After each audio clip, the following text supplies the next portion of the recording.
Today's session, I have been asked to take a session on mental health and well-being, and I extended it to a residential college campus. But it's not only restricted to the understanding of mental health and well-being in a residential college campus, but it could go with any campus. So some of the important aspects I have divided the session into two parts. One is understanding mental health and well-being, and the next part is what should we do. So citing a couple of use cases that we have worked successfully with in IIT Kharagpur, I'll be sharing a couple of things that have been planned and that could be incorporated in a larger level. So what are we here for? So finally, the student success and well-being.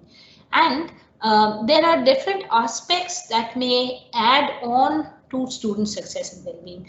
We generally talk about academics, but beyond academics also, there is most of the times we see that their students have a lot of potential, but they are not using that potential to their fullest. Now, how can we see that there is an engagement, there is persistence and involvement in the academic program, whatever they are pursuing? So most of the times we see that there are students who join an institute with some other aspirations. So in IIT Kharagpur, we often get to see that almost everybody wants to do computer science and AI. Okay, and that's probably the in thing today. So not everybody is suited for that, and not everybody get that subject. So once they do not, there is a dissatisfaction that sets in, and that may affect their utilizing their potential to do better in whatever subject they are pursuing. So what do we do as an institution, as faculties, as administration, to help the students succeed?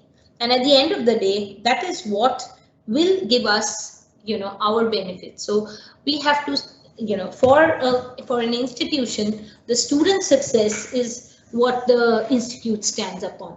So be it our publications or be it anything else. Now, another very important aspect that is seen is the sense of that is important is the sense of belonging. So the sense of belonging, the sense of trust and the engagement in the course, in the subject, in the institute at different levels brings about, less of alienation.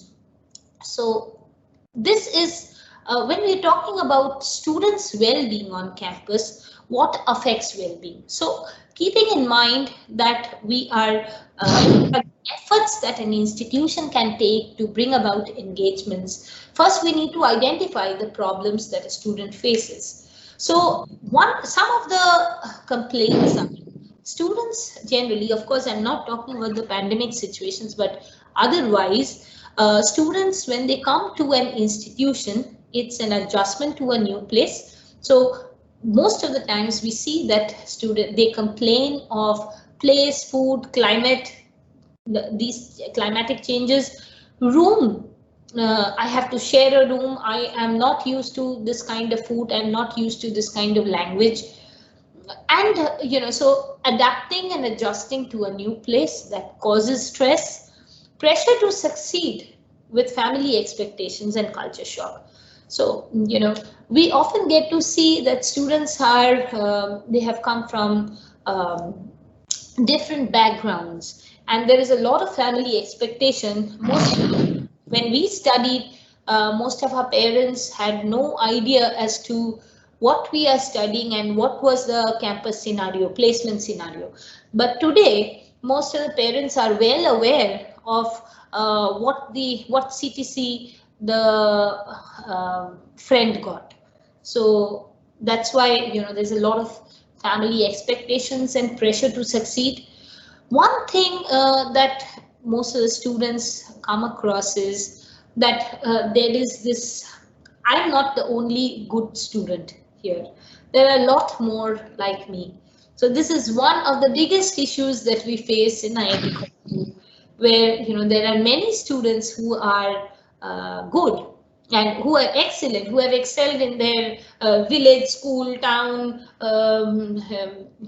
wherever, tutorial homes, quota, wherever, and they have finally landed here. So it's not that they are but there are many like them. So they are not the best. So even in the best of 100 students, there has to be somebody who is ranking 100.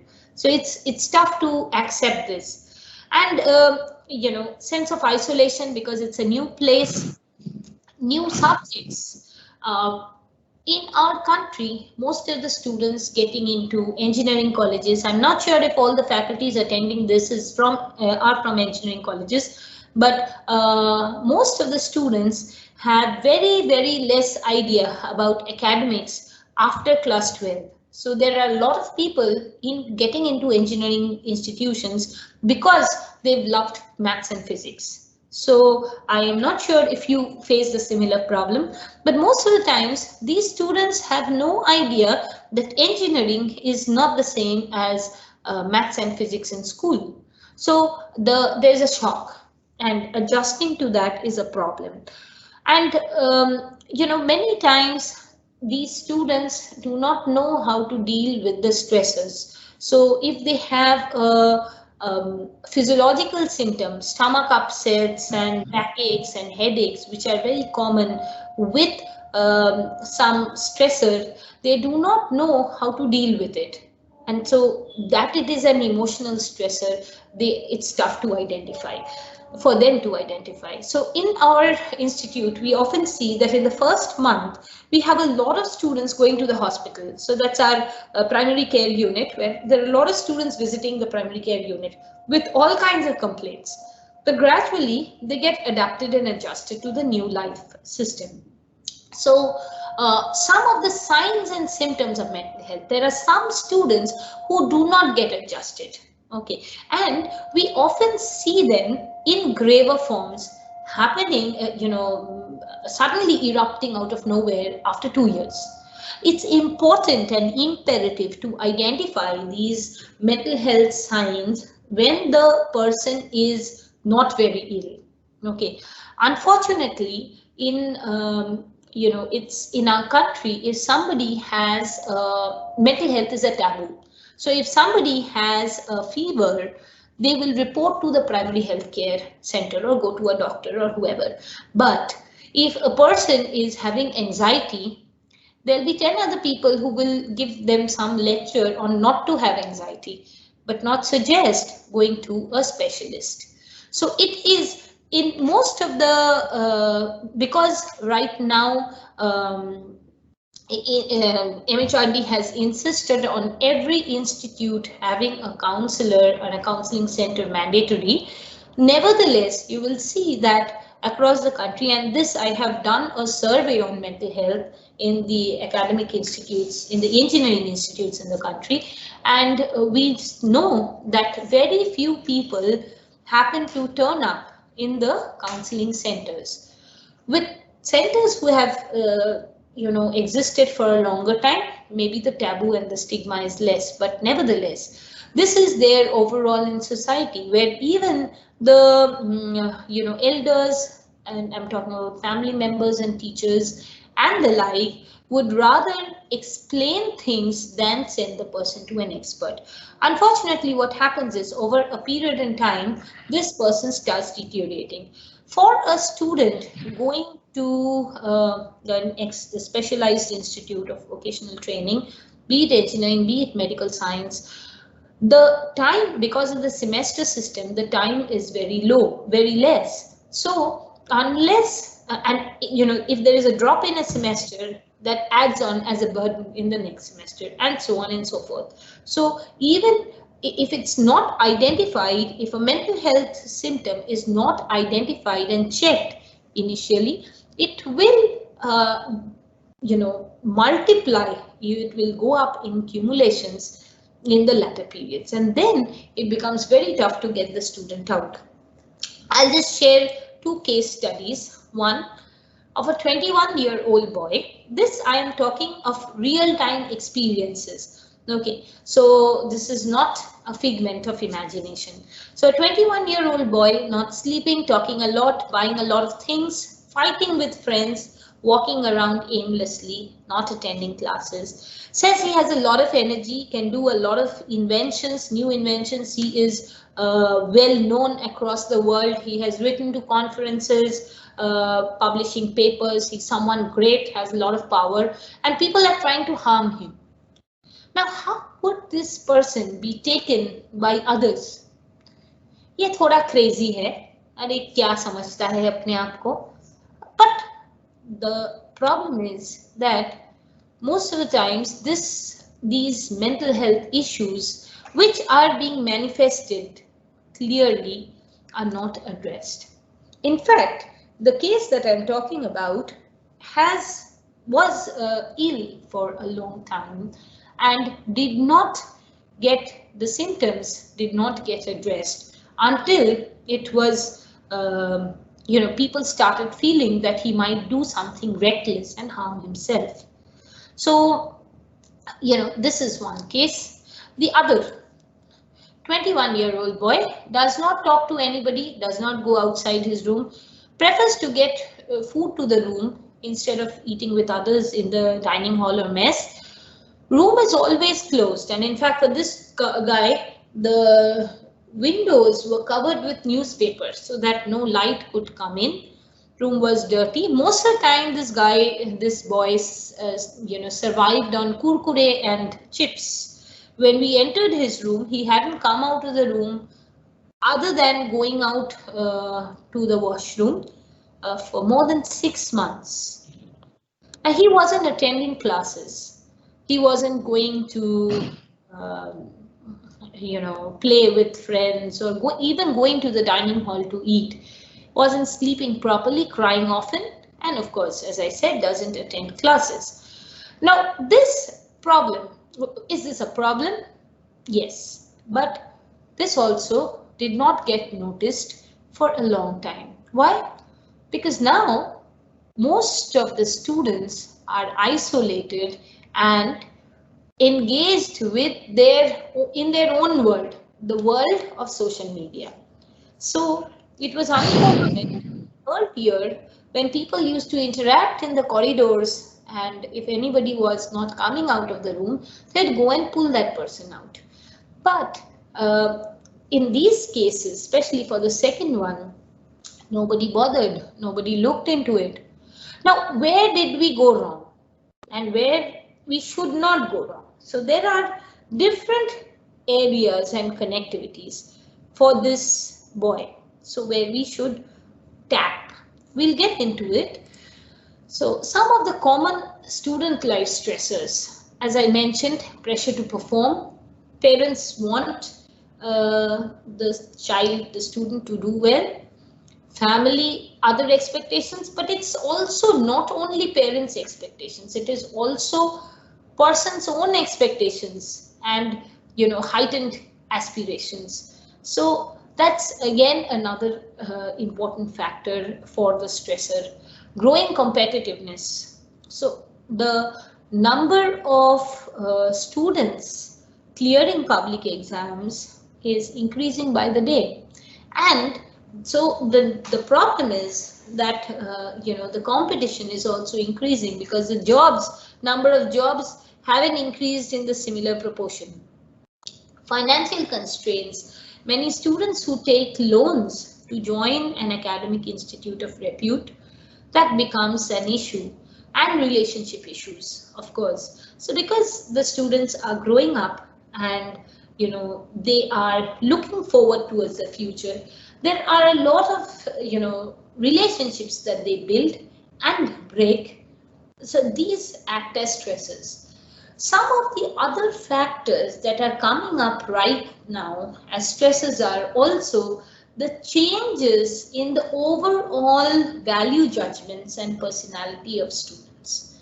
Now, I am not trying to say that this is bad or this is good, so it's not for me to judge, but there is a low tolerance frustration tolerance in the students have reduced. So as compared to somebody in the yesteryears, if there is something that he or she does not get today, it causes more frustration and more emotional outbursts as compared to, a youngster of 2 decades ago. Why is that so? One of the reasons could be that with the changing social cultural scenario, we have less number of siblings or offsprings at home. So it's a single unit family with one child, or at the most 2 children. So whatever I have asked for, or whatever I have demanded, my wishes have been fulfilled, and people have tried their best in the family and the environment. Because I was a good student, I was a good boy. So India's concept of a good boy or a good girl is a person who studies well. So this is associated with, a single child, with parents trying to support and give as much as they can for the child to do well. And the problem is that they have not learned to be frustrated. It is a very, very important factor, because there's something in psychology we talk about as delayed gratification. So because they have always got what they wanted, or mostly got what they wanted, so this delayed gratification has not been there, and this acts to the frustration tolerance. The other low frustration tolerance, that is the other factor that is important, is the increasing use of social media and isolation. Personally, I have students in my class many times when I ask them that, okay, how many friends do you have? I have several times heard of them talking about 1,500 friends and 2,000 and whatever plus number of friends. Now, where are they? How many? Oh my God, so many friends. So in the IIT Kharagpur, we have 14,000 students. So you have so many friends out of this campus, or are they from outside? No, they are from social media. The next question, how many friends' phone numbers can you give me that I can call if there's an emergency? Can't name 3. Can't name 3. So the question is that this concept of friend has changed. So the idea of a friend is just the terminology that is used in Facebook. So an acquaintance is a friend over there. An acquaintance of an acquaintance is also a friend over there. So when we use the term friend today, I'm talking of the youngsters. So they are mostly out of, it's more like an acquaintance on a virtual platform. Now the next important thing is beyond friends also, so beyond social media, another important point in concern is the use of, is computer addiction by itself. So there are other aspects of internet use that can be hampering the mental health. Pornographic addictions, especially online pornographic addictions, gaming are 2 important factors that is very common among students. Now, gaming because it activates the, if I talk from the neurobiological end, the reward pathway. It's similar to activating, like a drug does, a physiological drug does it. Similarly, the gaming also activates the reward pathway, and once it is activated, it becomes an addiction. So most of the behavioral addictions, like computer gaming, like using social media, like being on the internet for longer hours, are similar. So behavioral addictions are similar to substance use and substance addictions. Substance addictions, again, is a point of growing concern, but it has been there for quite some time. So it is not with this generation per se. Now, how do we know? We're talking about people who are not healthy mentally. But how do we know that a person is healthy? So absence of, as WHO puts it, absence of illness does not mean that a person is healthy. But when we talk of healthy people, so these are the 5 components where we evaluate health. So thought, mood, behavior, motivation, and physiology.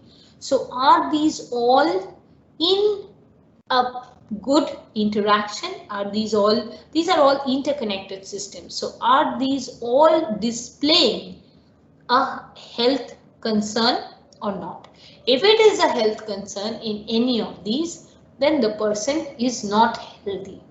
So it might be that I am having a lot of stomach upsets. Not healthy. It's easy to say because we are talking about medical legal stuff, medical stuff. But if it is that I don't feel good about doing anything, I don't feel I have the energy to do anything, that's low motivation, that is also should be counted as an important factor for not being healthy. So if there is a lack of motivation which is only being expressed, we need to also see if the other aspects are okay. For example, are you having frequent headaches? That would be the physiological part. Are you missing your classes? The behavioral part. Are you thinking of most of the negative things, or are you feeling irritated? That would be the mood part. Whether the person might not be feeling sad, but there could be other aspects like irritation, frustration, snappy behavior, agitated easily. So all these would be, parts of this cycle. Identifying symptoms of mental illness, in campus or, in your class. Drop in functioning, an unusual drop in functioning in academics, work, or social activities. So a student who was a 9-pointer has suddenly started getting 6. So, or he is getting an F in subjects. If there is a withdrawal from favorite pastime activities, loss of initiative or desire to participate in any activity, loss of appetite or overeating. So it's not necessarily that a person may show a loss of appetite, but there may be obesity also. Obesity is a symptom of anxiety. So overeating may also be displayed. Loss of sleep or excessive sleep, headaches, not being able to focus attention, lots of aches and pains, isolating oneself from group and social interactions, and not feeling that I'm not connected to anybody. I don't feel like staying here. I don't feel like doing things. So these are some of the problematic issues or problematic symptoms. Showing excessive anxiety or worry over trivial matters, procrastinating, poor time management, missing regular classes. Now, when I'm talking of this, they may also be expressed, if you check it out, that beyond the residential campus affairs, it can also be checked in the pandemic situation.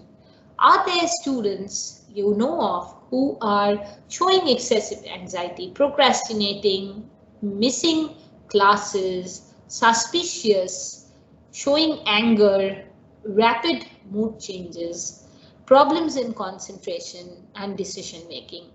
Now, one important thing is that these may happen to anybody, any of us, but may not continue for some time. So when we say that, when we talk about mental health, we have to see that this is not continuing. For example, again, if they are in isolation, then also it may not be very important. There are some students, for example, who are terrible with time management, no matter, even whether they are happy or sad or ill or whatever, they are terrible with time management. But if that is the only sign that is available, there's nothing to worry. But along with poor time management, if the person is having rapid shifts in mood, then definitely it's an important thing. It's a point of concern. If there are problems with concentration or memory along with it, then it's a point of concern. So if there are negative thoughts, very important, poor personal hygiene, grandiose talk, and talking to self. Self-muttering is a very, very common feature amongst youngsters when they develop an illness, when they develop a psychological illness. The major problem with the problem of mental health is that they don't improve on their own. It's not that you do a little bit of exercise, things will be okay. You need to follow it up with an expert, with a specialized person. Now, and they often get worse over time. Now, mental health issues, again, I tell you, sometimes we say that, in fact, at the end of this, perhaps I'll show you a couple of other slides, how to maintain yourself during this pandemic.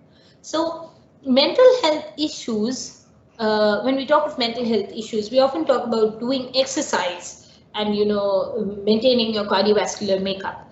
But that is for a prevention. That is not a cure. So if anybody has already developed signs and symptoms, that needs to get treated. Starting exercise right then, disciplining a disciplined routine will not help once the symptoms have occurred. Before that, if we take precautions, then probably we could start with cardiovascular exercise and things like that. So stress, distress, and crisis. So these are three important things that are important in mental health. So a stressor is something that happens to every one of us. Okay. Now a stressor is a stimulus, and it could be, or a stimulus causing some kind of changes. So a bad mood, lacking energy, difficulty sleeping, all these could happen to any of us. Now, if this is causing changes in our system, in our whole body system, then that is distress. So if there is change in our emotionality, how much work output, or if it has brought about absences in work, has brought about rage and anxiety, then this is an expression of distress. So distress is where I cannot handle the stressor.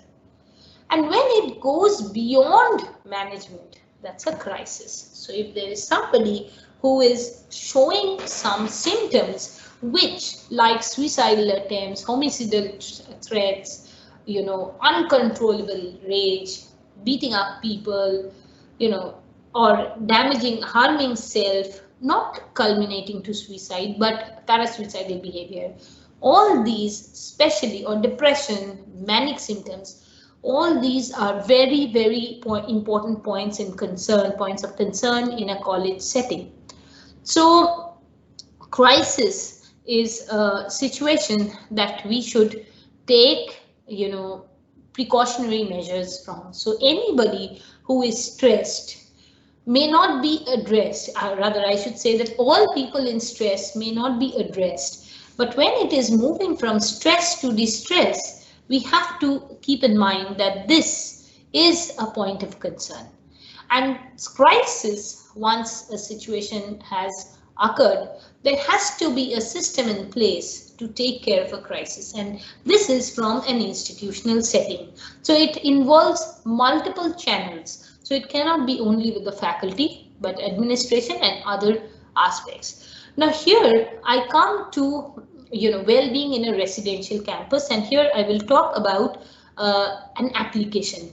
So this is the framework given by JET Foundation for college counseling centers across the world, and most of the Ivy League colleges follow this. And in fact, we also in IIT Kharagpur follow this. In fact, I have been associated closely with the formation of the counseling centers for many of the national level institutes, and especially the government academic institutes. And there also, we build on this framework. So just to give you a highlight of this, so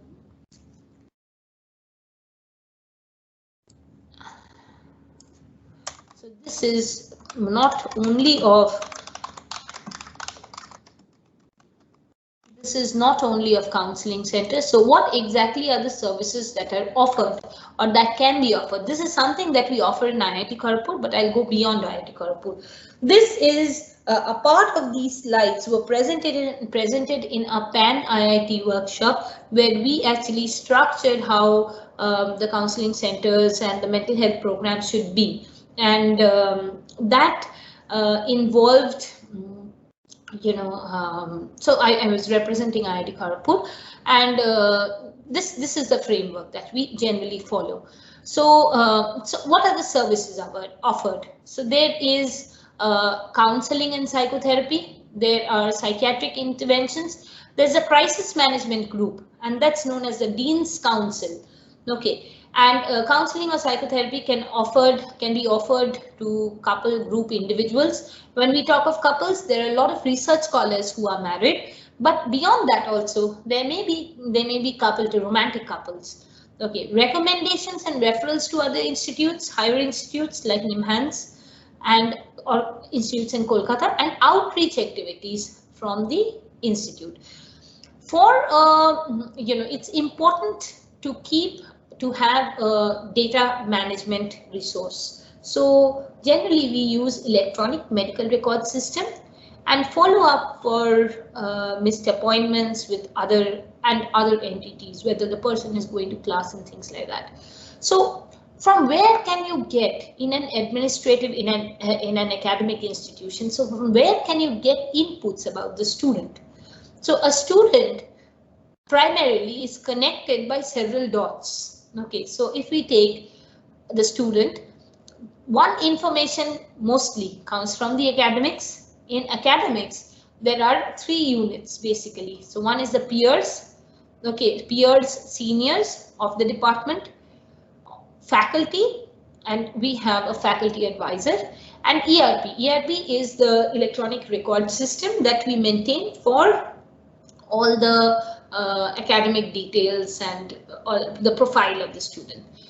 Now, the student's family can be also helpful for the input. Unfortunately, most of the times you will not get hold of the family, or the family will not be able to tell you much about the student. If you ask a mother how many hours does your child spend on, does your child have internet addiction? बहुत देर तक रहता है computer में काम करता है, you will not be able to have an idea. Okay, now social activities, how many social activities is the student engaged in? So in our institute we have societies and clubs. I'm sure with other institutes also this is a common thing. Medical information, so this is from the hospital, counseling center, and the hall of residence. So from the hostels, from the roommates, wingmates, hallmates, and the warden. So these are different places. And CDC, when I talk of CDC, that's from where the students, a career development center, from where the students get information on internship and placement.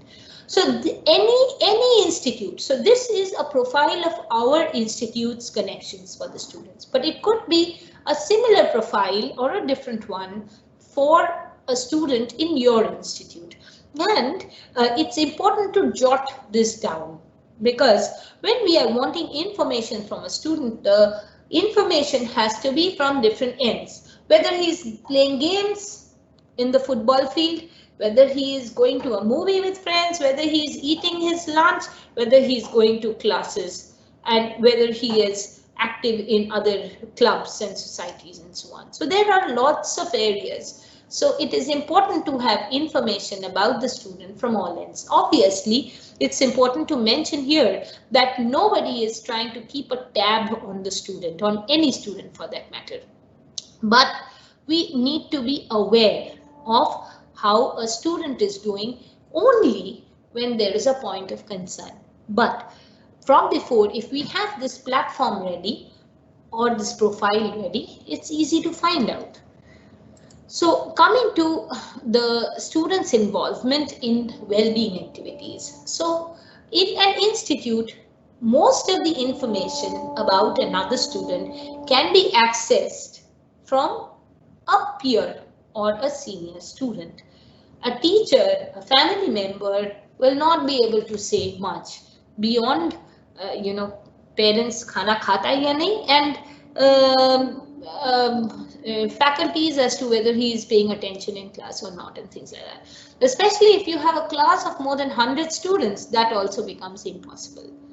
So what we do is we find out from the students. We have a voluntary group of students called Students Welfare Group, and from there we get further information. And what we do is we train the students in the welfare group, Students Welfare Group. So you could also have a similar group created. And for raising awareness, it is important to have simple sessions on, preventive care, holistic wellness, mental health well-being. Suicide prevention is an important section for us because we had several suicides a couple of years back. But otherwise, you can provide information about mental health and well-being.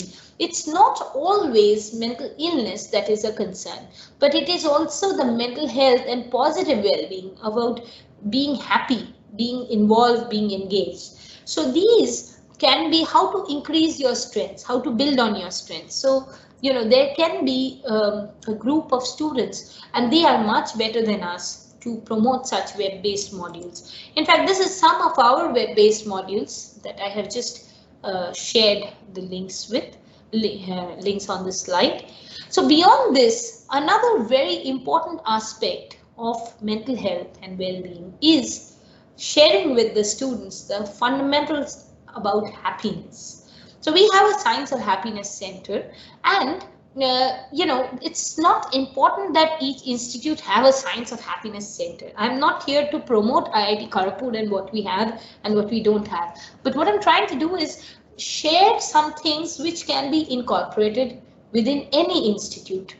So, if there is a student body, it need not be faculty body, but a student body with a couple of faculties volunteering to have some small or brief sessions or invited sessions like a soap talk, okay, on simple principles of being happy or fundamental principles of happiness. So how to share, how to build inner wisdom, create awareness. So these by itself are independent modules, okay, and of course, using this Science of Happiness as an application.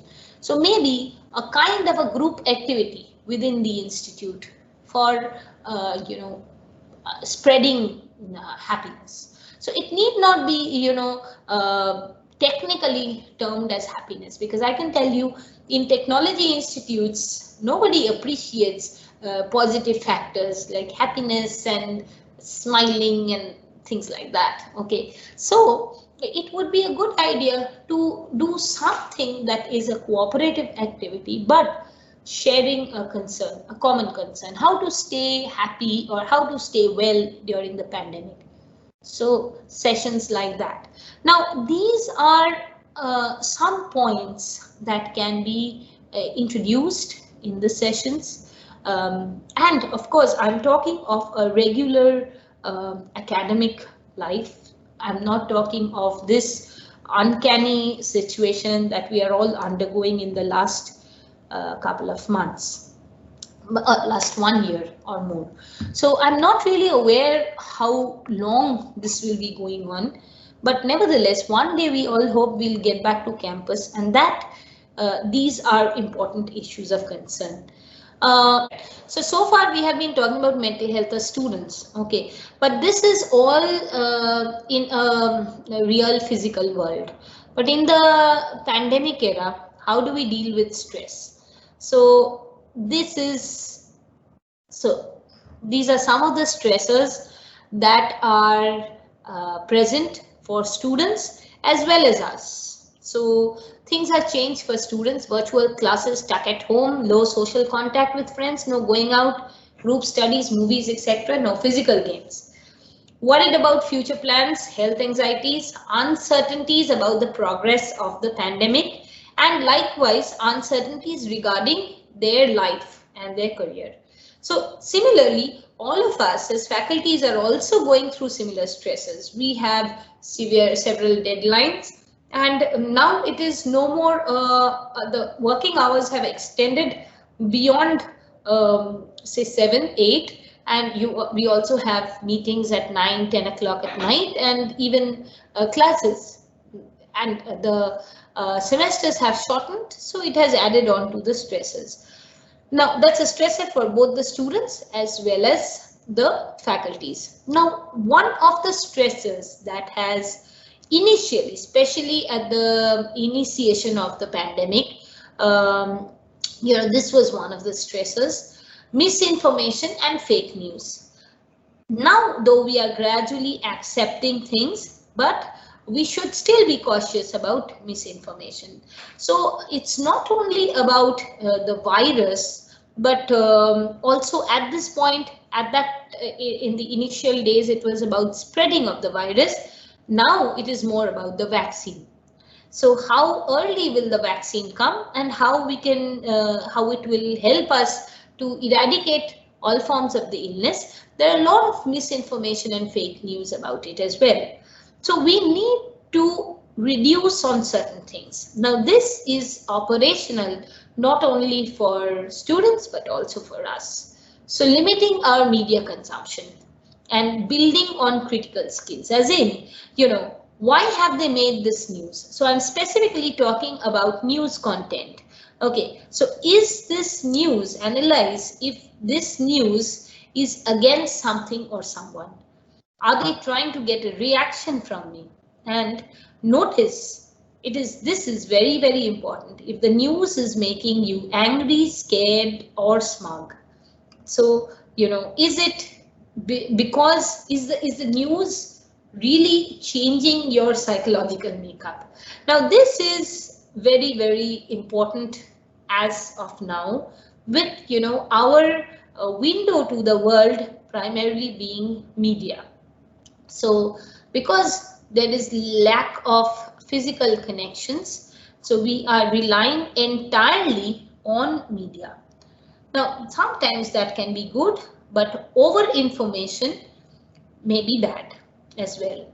So COVID related stressors for a student, what we can suggest our students to do often is to maintain physical exercise, sleep hygiene, eat healthy, and cognitive exercise. Cognitive exercise could be anything between reading a newspaper to doing Sudoku.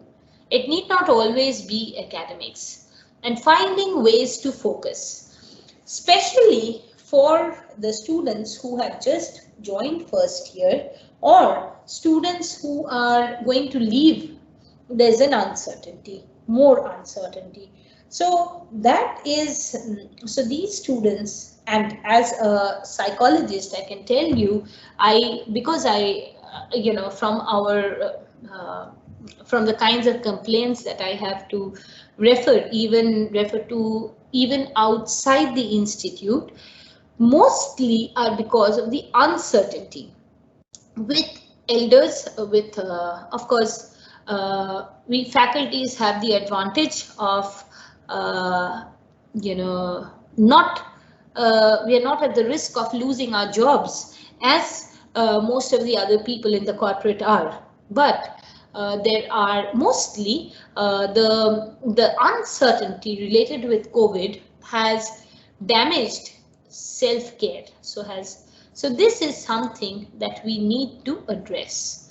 Okay, and when cardiovascular exercise has, COVID has shown us how important cardiovascular exercise is. So even if you're sitting at home, be it a student, be it a faculty, it is important to do some cardiovascular exercise. And by cardiovascular exercise, I'm talking about aerobic exercise. So maybe skipping, jogging, some exercise that will physical warm-up exercises that will make you breathe faster but not gasp for breath. Okay, so walking would be a very good cardiovascular exercise even if you cannot jog. So sleep hygiene is another thing that has been affected for us as well as the students because of our online engagements and activities. And looking at the computer is because this is a high stimulus, so it activates our neurons and falling asleep becomes tough. So do not try and maintain sleep hygiene. Do not delay your sleep timings. Do not make it from 12 to 1, 1 to 2, and so on. So a delayed sleep routine is a very, very dangerous one. And there are refrain from any online activity immediately before bedtime. Thanks to Netflix and other Amazon Prime and other channels, this seems to be an activity now for almost everyone before going to bed. So this is something that one needs to refrain from if you want to maintain sleep hygiene. For cognitive enhancement, it is important to take challenging tasks. So it could be a puzzle, a Sudoku, or trying to practice some kind of a meditation or a mindfulness exercise. Just sitting, what would that be? Sitting quietly, focusing on one thing for 5 minutes, even if you want to do it with an alarm. Okay, that would be an important task. Making priority lists and setting goals and time out from social media. So one thing that some of our students here have started doing and has taught me also, that they switch off their social media. They take a break from social media for the weekend. So in one of my research meetings, one of my students told me, and another very senior professor here, that I cannot give you this work tomorrow because tomorrow is a Saturday. This was a meeting at Friday night past 10 o'clock, and he said that I'm sorry, sir and ma'am, I cannot give you the assignment. So this was a research work that we were asking him to do. So he said, I can only give it to you on Monday morning. Why? Because I'll work as much as possible by tonight, and it's I will not look at social media, any kind of media activity tomorrow, and so on the weekend. So Saturday and Sunday, I'm not going to look at it. So I can only give you on Monday. Now, even if we take a break for one day, if it's a Sunday or whatever, if it is that I have to prepare for my classes, let's do it on the computer, but only on the PPTs, but not opening the internet. So whatever needs to be downloaded can be done earlier. So these are ways of planning activities from ahead. So making a task list and doing re-evaluating the effectiveness.